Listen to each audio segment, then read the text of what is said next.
Olá, seja bem-vindo a mais um estudo da Palavra de Deus. Que a graça do Senhor Jesus Cristo seja com você neste momento. Me chamo Sandro e vamos para mais um estudo hoje sobre as 7 pragas do livro do Apocalipse. Quando as 7 últimas pragas cairão sobre a terra. Capítulo 15, versos do 5 ao 8. Depois destas coisas olhei e abriu-se no céu o santuário do tabernáculo do Deus, e os 7 anjos que tinham os 7 flagelos saíram do santuário vestidos de linho puro e resplandecente e cingidos ao peito com cintas de ouro. Então um dos 4 seres viventes deu aos 7 anjos 7 taças de ouro cheias da cólera de Deus que vive pelos séculos dos séculos. O santuário se encheu da fumaça procedente da glória de Deus e do seu poder, e ninguém podia penetrar no santuário enquanto não se cumprisse os 7 flagelos. Então as 7 pragas, ela cai sobre a terra após a proclamação das 3 mensagens angélicas registradas no capítulo 14, do verso 6 ao 12. É o último chamado de Deus para o arrependimento. Após a proclamação do Evangelho eterno, o selamento dos santos, os 7 anjos sairão do santuário para aplicar os flagelos de Deus sobre aqueles que rejeitarem a verdade e receberem a marca da besta. E como são descritas as 4 primeiras pragas? Capítulo 16, verso de 1 a 9 de Apocalipse, nós lemos o seguinte: ouvi, vinda do santuário, uma grande voz dizendo aos 7 anjos: ide à terra, derramai pela terra as 7 taças da cólera de Deus. Saiu, pois, o primeiro anjo, derramou a sua taça pela terra, e aos homens portadores da marca da besta e adoradores de sua imagem sobrevieram úlceras malignas e perniciosas. Derramou o segundo anjo a sua taça no mar, e se tornou em sangue como de morto, e morreu todo ser vivente que havia no mar. Derramou o terceiro anjo a sua taça nos rios, nas fontes das águas, e se tornaram em sangue. Então vi o anjo das águas dizendo: tu és justo, tu és o que eras, o santo, pois julgastes essas coisas. Porquanto derramaram sangue de santos e de profetas, também sangue lhes tem dado a beber. São dignos disso. Ouvi do altar que dizia: certamente, ó Senhor Deus Todo-Poderoso, verdadeiro e justo são os teus juízos. O quarto anjo derramou a sua taça sobre o sol, e foi-lhe dado a queimar os homens com fogo. Com efeito, os homens se queimaram com intenso calor, e blasfemaram o nome de Deus, que tem autoridade sobre estes flagelos, e nem se arrependeram para lhes darem glória. Então, queridos, 4 primeiras pragas são essas aqui. A primeira praga, ela cai sobre a terra, sobre os portadores, sobre os adoradores da imagem e da marca da besta.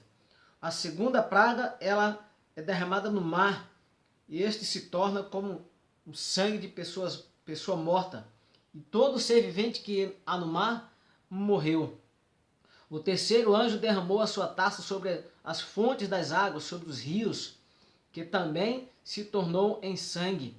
O quarto anjo derramou a sua taça sobre o sol, e os homens foram queimados com o intenso calor do sol. Vale lembrar, querido, que essas pragas elas não são universais, elas são locais. Ela não vai atingir o mundo inteiro, ela vai atingir determinados pontos do mundo. A realidade histórica das 10 pragas descritas no livro de Êxodo, ali quando Moisés foi libertar o povo que estava cativo ali no Egito, a realidade daquele acontecimento fornece um vislumbre das 7 pragas e da atuação imediatamente antes da segunda vinda de Cristo. Então, antes da segunda vinda de Cristo, será derramadas as 7 pragas. O propósito das últimas pragas corresponde essencialmente aos das pragas que caíram lá no Egito, nos tempos de Moisés. Qual foi o propósito das pragas lá no Egito e quais são os propósitos das pragas futuras, as pragas do Apocalipse. É revelar a justiça de Deus ao subjugar o inimigo. As pragas elas terão início quando Jesus concluir o seu ministério intercessor no santuário celestial. No estudo de ontem, foi mostrado pela Bíblia que Jesus, quando subiu ao céu, ele passou a realizar a sua obra de intercessor.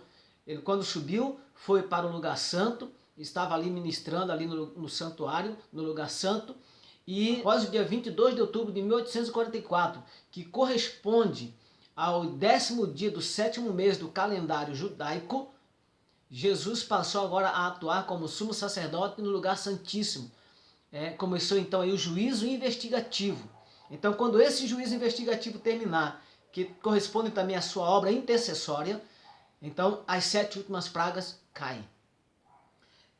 Fecha-se então a porta da graça. Termina-se ali o tempo de graça que Jesus deu para a humanidade.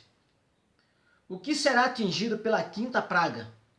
Capítulo 16, verso 10 e 11, diz o seguinte: derramou o 5º anjo a sua taça sobre o trono da besta, cujo reino se tornou em trevas, e os homens remordiam a língua por causa da dor que sentiam, e blasfemaram o Deus do céu por causa das angústias e das úlceras que sofriam, e não se arrependeram das suas obras. A 5ª praga do Apocalipse, ela é semelhante à 9ª praga lá do Egito. Atinge o reino da besta com escuridão sobrenatural. A 9ª praga no Egito também atingiu o trono do faraó. Um veredito celestial para aqueles que rejeitaram a Cristo, a luz do mundo, e amaram mais as trevas do que a luz. Na 6ª praga, qual o nome dado ao local da batalha? Capítulo 16, verso 12 a 16. Derramou o 6º anjo a sua taça sobre o grande rio Eufrates, cujas águas secaram, para que se preparasse o caminho dos reis que vem do lado do nascente do sol. Então vi sair da boca do dragão, da boca da besta e da boca do falso profeta 3 espíritos imundos semelhantes a rãs, porque eles são espíritos de demônio, operadores de sinais, e se dirigirem aos reis do mundo inteiro com o fim de ajuntá-los para a peleja do grande dia do Deus Todo-Poderoso. Eis que venho como ladrão, bem-aventurado aquele que vigia e guarda as suas vestes, para que não ande nu e não se veja a sua vergonha. Então se ajuntaram no lugar que em hebraico se chama Armagedon. Acho que você já ouviu falar muito dessa palavra, né? Armagedon. E muitas pessoas atribuem essa palavra à Terceira Guerra Mundial. Outros acham que tem que estocar comida, que tem que fazer um esconderijo subterrâneo para sobreviver a esse grande ataque, essa grande guerra ao Armagedon. Mas não é nada disso, queridos, tá? Tem nada a ver, o Armagedon não tem nada a ver com a Terceira Guerra Mundial, tem nada a ver com uma batalha entre poderes políticos e militares. Esse relato relembra a história da queda de Babilônia, ao mencionar o secamento das águas do rio Eufrates, simbolizando a libertação final, quando as multidões de todas as nações se derem conta da condenação de Deus sobre a Babilônia apocalíptica, retirarão o apoio que dava a ela, darão a volta e converterão seu apoio leal à Babilônia a um ódio ativo que vai destruí-la. Por outro lado, o dragão, a besta e o falso profeta, com a ajuda dos poderes civis, moverão todo o seu aparato mortal contra o povo de Deus. Nesse contexto, é nesse contexto aqui que surge o símbolo do Armagedon. É uma batalha espiritual, queridos. Todos aqueles que apoiavam a besta irão se voltar contra ela. Todos aqueles que amavam, que adoravam, vai converter esse amor, converter essa simpatia em ódio. E vai agora se voltar contra ela. É nesse contexto, então, que o dragão vai pegar todos esses aí e mover uma batalha contra o povo de Deus. É uma batalha espiritual, não é uma batalha física. Não é uma batalha de poderes civis, de poderes militares, de poderes bélicos. É batalha espiritual, queridos. É nesse contexto, então, que surge o símbolo do Armagedon. Estes, por sua vez, não estarão sozinhos, ou seja, os santos não estão sozinhos, não estarão sozinhos, queridos. Os santos verão a manifestação arrasadora da última praga enviada por Deus a seus inimigos. Vamos ver então essa última praga, verso 17 a 21. Então derramou o sétimo anjo a sua taça pelo ar, e saiu grande voz do santuário do lado do trono, dizendo: feito está. E sobreveram relâmpagos, vozes e trovões, e ocorreu grande terremoto, como nunca houve, igual desde que há gente sobre a terra. Tal foi o terremoto forte e grande. E a grande cidade se dividiu em 3 partes, e caíram as cidades das nações. E lembrou-se Deus da Babilônia, da grande Babilônia, para dar-lhe o cálice do vinho do furor da sua ira. Todas as ilhas fugiram e os montes não foram achados. Também desabou os céus e sobre os homens grande saraivada, com pedras que pesava cerca de 1 talento. E por causa do flagelo da chuva de pedras, os homens blasfemaram de Deus, porquanto o seu flagelo era sobremodo grande. E através de eventos catastróficos, relâmpagos, vozes, trovões, grande terremoto, chuva de pedra, que pesa cerca de 1 talento. 1 talento equivale a 35 quilos. Agora imagine 35 quilos caindo de uma altura imensa, incalculável.